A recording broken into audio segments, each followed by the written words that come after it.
It's 6:30. Good morning, I'm Ian Crouch with Hunter News. Newcastle Council is about to have its say on same-sex marriage.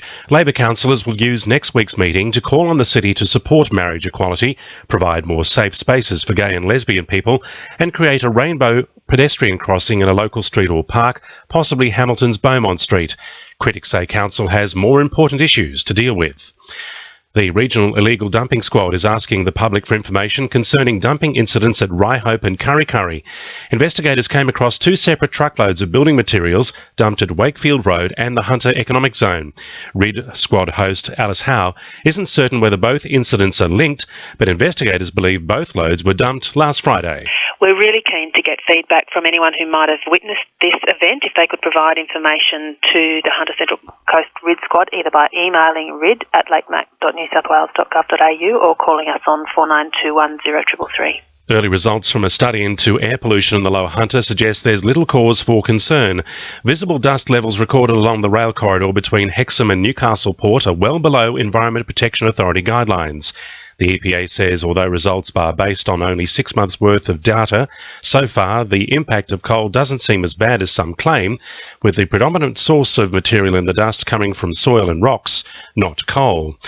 Labor MP for Charlton Pat Conroy is confident the party's new energy policy will be of benefit to the Hunter community. The policy will be unveiled at the ALP National Conference, with plans to increase power generated from renewable sources to 50% by 2030.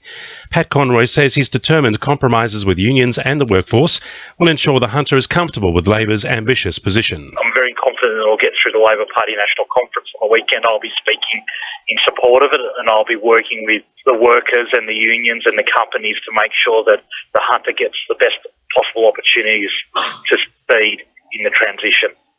Toko Agricultural College is opening its doors to former students and the community. The college near Patterson is urging people to help celebrate its 50th birthday this weekend.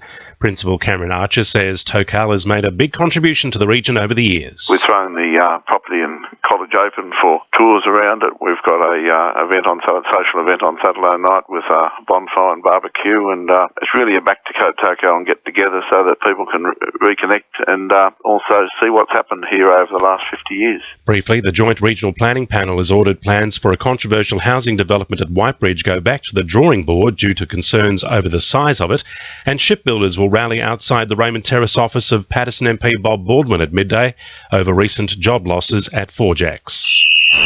Sport, thanks to our sponsor Warners Bay Sports Club. The Newcastle Knights are looking to continue last week's form when they clash with reigning NRL premiers the South Sydney Rabbitohs tomorrow night. The Rabbitohs' supersized pack outweigh the red and blue counterparts by almost 50 kilos, making it a big game for the boys. The game kicks off at ANZ Stadium at 7:30. The Newcastle Jets will today confirm the signing of former Adelaide midfielder Cameron Watson. The club is likely to sign him on a one-season deal, leaving 2 to 3 spots still available on their roster. Having flown in yesterday, Watson is expected to join the squad at training this morning. And former Australian Boomers representative Scott McGregor is set to return home next month to play for the Newcastle All-Stars when they come up against the touring Louisiana State University Tigers. McGregor hopes the game will attract a capacity crowd to remind NBL officials how popular basketball is in the Hunter. That's sport. I'm Georgia Moylan. To NURFM News Time 26 to 7.